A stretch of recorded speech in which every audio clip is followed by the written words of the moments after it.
Hi friends, welcome to Dini Samayal. இன்னைக்கு நம்ம பார்க்க போற ரெசிபி கீ ரைஸ், அதாவது நெய்சோறு. இந்த ரெசிபி ரொம்ப ஈஸியா செஞ்சிடலாம். அது எப்படி பண்றதுன்றத வாங்க வீடியோக்குள்ள போய் பார்ப்போம்.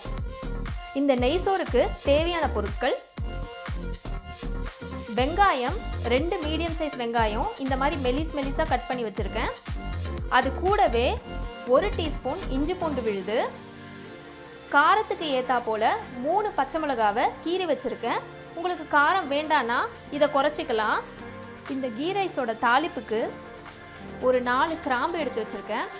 அது கூடவே 3 ஏலக்காய், 2 துண்டு பட்டை, 1 பிரியாணி இலை, கொஞ்சம் போல் முந்திரி பருப்பு எடுத்து வச்சுருக்கேன். இது வேணும்னா சேர்த்துக்கலாம், இல்லைன்னா விட்டுறலாம். கடைசியாக நான் பாஸ்மதி ரைஸ் எடுத்து வச்சுருக்கேன். இது கிட்டத்தட்ட 1.5 டம்ளர், அதாவது 300 கிராம். இந்த கீ ரைஸ் கிட்டத்தட்ட ஒரு 3 பேர் சாப்பிட்லாம். நல்லா சாப்பிட்றவங்களா இருந்தால் ஒரு 2 பேர் சாப்பிட்லாம் தாராளமாக. முதல்ல இந்த நெய்சோறு செய்யறதுக்கு நான் அடுப்பில் ப்ரெஷர் குக்கர் வச்சுருக்கேன். இதில் நான் இன்றைக்கி நெய்யும் எண்ணெயும் கலந்து செய்ய போகிறேன். நீங்கள் வெறுமனே நெய்யில் மட்டும் செய்யலாம். இப்போ இந்த குக்கரில் நான் கிட்டத்தட்ட 3 டீஸ்பூன் நெய் விட்டுருக்கேன், 1 டீஸ்பூன் எண்ணெய் விட்டுருக்கேன். இது உங்களுக்கு தகுந்த மாதிரி அட்ஜஸ்ட் பண்ணிக்கோங்க. இப்போ ஃபஸ்ட்டு நம்ம தாளிப்பை போட்டுடலாம். எடுத்து வச்ச பிரியாணி இலை, பட்டை, ஏலக்காய் எல்லாத்தையும் போட்டுக்கலாம்.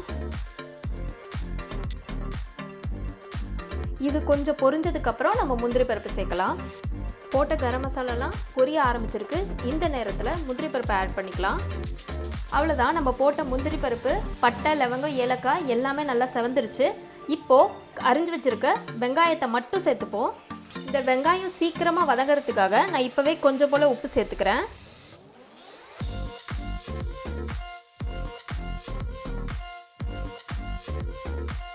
இந்த வெங்காயம் வதங்குற நேரத்துக்குள்ள நம்ம எடுத்து வச்ச அரிசியை ஊற வச்சிடலாம். பார்த்தீங்கன்னா வெங்காயம் ஓரளவு வதங்க ஆரம்பிச்சிருச்சு. இந்த ஸ்டேஜில் ஸ்லிட் பண்ணி வச்சிருக்க பச்சை மிளகாவை சேர்த்துக்கலாம். நம்ம போட்ட வெங்காயம், பச்சை மிளகாய் நல்லா சுருள வதங்கிடுச்சு. இப்போ நம்ம கடைசியாக எடுத்து வச்சிருக்க இஞ்சி பூண்டு விழுதை சேர்த்துப்போம். இஞ்சி பூண்டு சேர்த்து நல்லா வதங்கியாச்சு. இப்போ நம்ம அரிசியை தண்ணி வடிகட்டிட்டு வெறும் அரிசி மட்டும் இதில் சேர்ப்போம்.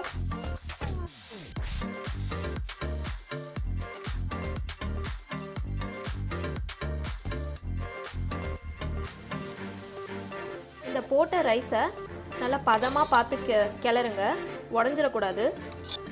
இப்படி பண்ணுறதுனால நம்ம ரைஸ் நல்லா தனித்தனியாக பொல பொலன்னு வரும். நம்ம போட்ட ரைஸு மசாலா கூட நல்லா மிக்ஸ் ஆகிடுச்சு.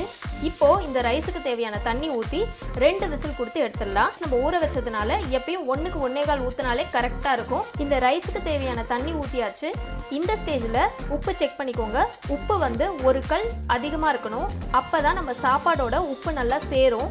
இப்போது இந்த குக்கரில் 2 விசில் கொடுத்து எடுத்துருவோம். இப்போ பார்த்தீங்கன்னா நம்மளோட கீ ரைஸ் சூப்பராக ரெடி ஆகிடுச்சு. இதை நம்ம பிளேட்டிங் பண்ணிக்கலாம்.